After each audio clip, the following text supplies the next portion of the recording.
Retenir tout ce que tu apprends, est-ce que ça t'intéresse? Arrêter de participer à une formation et de te dire un mois plus tard, merde, qu'est-ce qu'il a raconté, j'ai tout oublié. Arrêter de lire un livre et de te dire, je ne me souviens plus de ce que j'ai lu. Arrêter d'écouter un cours en ligne et de ne plus te souvenir de ce que tu as lu. Est-ce que ça t'intéresse? Est-ce que tu as envie de progresser? Est-ce que tu as envie de rendre ton cerveau plus puissant? Si c'est le cas, eh bien, écoute bien cette vidéo.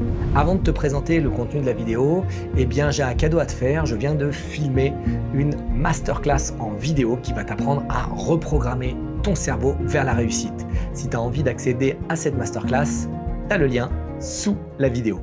Alors, l'importance de retenir ce que l'on apprend.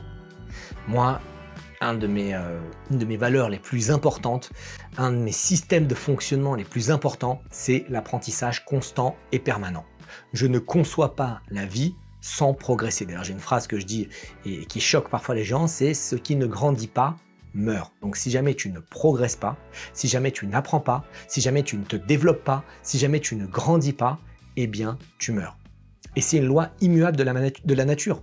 Tu vois bien que l'herbe pousse, les arbres poussent, les cheveux poussent, enfin les cheveux, ceux qui en avaient, les ongles poussent, tout pousse. Et quand ça ne pousse plus, c'est que c'est la mort. Donc, l'apprentissage constant, que ce soit au travers de livres, au travers de formations, au travers d'accompagnement, au travers de coaching, au travers de ce que tu veux, est vraiment important. Le point problématique, et ce dont je me suis rendu compte, c'est que parfois, les gens étudiaient, mais oubliaient quasiment instantanément ce qu'ils venaient d'apprendre. Et je ne sais pas si ça t'arrive aussi, par exemple, tu lis un livre dans ton lit, tu tournes les pages, et tout d'un coup tu dis merde, je ne comprends pas ce que... Enfin, je me souviens même plus d'avoir lu la page qui vient de se tourner. Tu étais rentré dans un espèce d'état hypnotique où tu n'as aucun souvenir de ce qui s'est passé. Et le problème, c'est que tu es en train de perdre ton temps. Donc dans cette vidéo, moi j'aimerais t'apporter 3 clés que j'utilise tout le temps dans mon apprentissage pour pouvoir maximiser ce que j'apprends et ne pas oublier ce que j'apprends. Donc la clé numéro 1, la clé qui va te permettre de pouvoir retenir les informations que tu apprends est très très simple. Lorsque tu apprends, tu apprends. Tu ne fais pas autre chose. Ton portable n'est pas allumé. Ton ordinateur n'est pas allumé. Tu n'es pas en train de faire une conversation téléphonique en même temps que tu es en train de lire un livre. T'es pas, tu vois ou non, tu as une présence totale dans le moment qui est dédié à l'apprentissage. Et parfois, ça nécessite de faire un certain vide, de bloquer son téléphone, de mettre en place une application qui fait que toutes tes applications sont bloquées, de fermer ton ordinateur, de te mettre dans une autre pièce. Tu vois, toutes ces stratégies qui font que lorsque tu apprends, tu dédies un temps. Et si tu penses que ton temps d'attention est vraiment problématique, décide que ton temps d'apprentissage sera en corrélation avec ton attention. Et si tu as 5 minutes d'attention, tu vas faire 5 minutes d'apprentissage. Si tu as 10 minutes d'attention, tu vas faire 10 minutes d'apprentissage. Je te recommande également de faire de la méditation. On en parlera dans une autre vidéo, mais la méditation peut t'aider, et c'est pas peut t'aider, la méditation va t'aider à pouvoir être plus focalisé lorsque tu décides d'avoir ton temps d'apprentissage. Donc en gros, la première stratégie, c'est une présence totale lorsque tu étudies. Tu ne dois penser qu'à ça et tu ne dois faire que ça. Si jamais tu es en train d'étudier, que tu es en train de jouer avec un stylo, si jamais tu es en train d'étudier, que tu es en train de jouer avec un ballon, si jamais n'importe quoi qui peut te distraire, ton attention va aller sur ça et tu ne peux pas être focalisé, tu ne peux pas avancer si une partie de ton esprit n'est pas présent pour pouvoir apprendre. Donc, présence complète. Deuxième chose, et ça va t'aider aussi à être présent, prends des notes. Moi, j'ai toujours trouvé ça choquant quand je donne des séminaires ou je fais des conférences et que je vois les gens sans prendre de notes.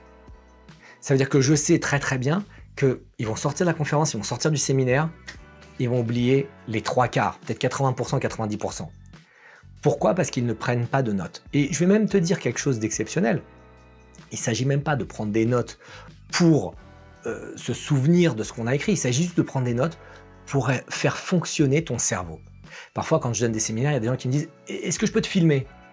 Et c'est une des pires choses à faire parce que c'est sûr que quand il allume la caméra, son cerveau n'est plus du tout connecté. Et deuxièmement, c'est quasiment sûr qu'il ne regardera jamais la vidéo. Donc il est en train de bousiller l'instant présent et il est vraiment en train de perdre son temps. Donc, ce que tu fais quand tu apprends, peut-être même quand tu regardes cette vidéo, tu prends un stylo, tu prends un papier et tu notes.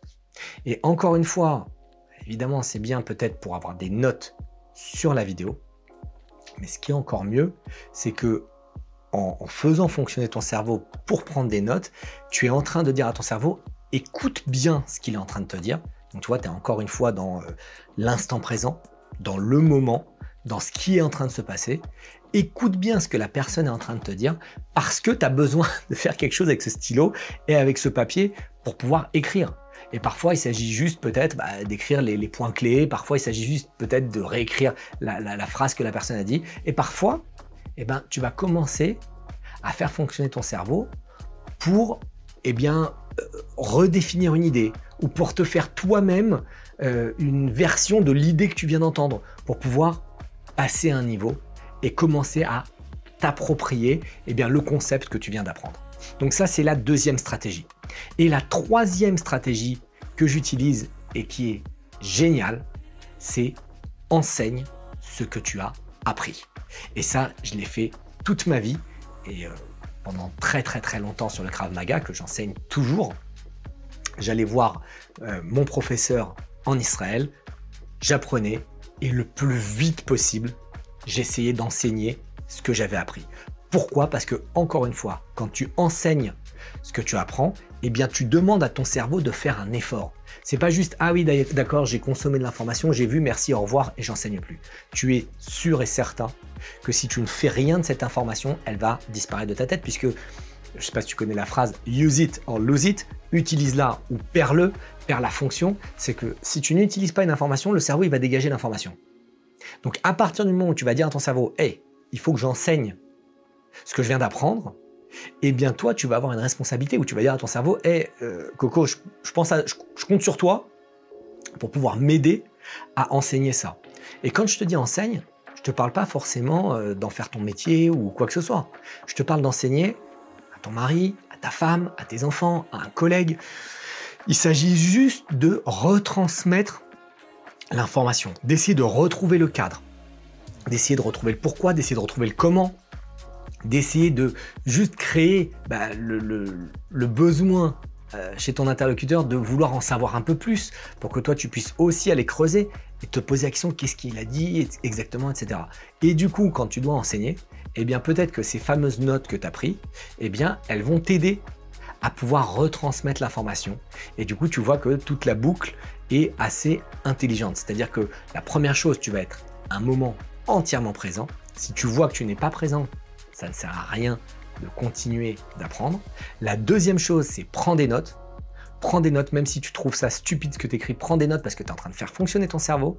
Et la troisième chose, c'est enseigne ce que tu viens d'apprendre.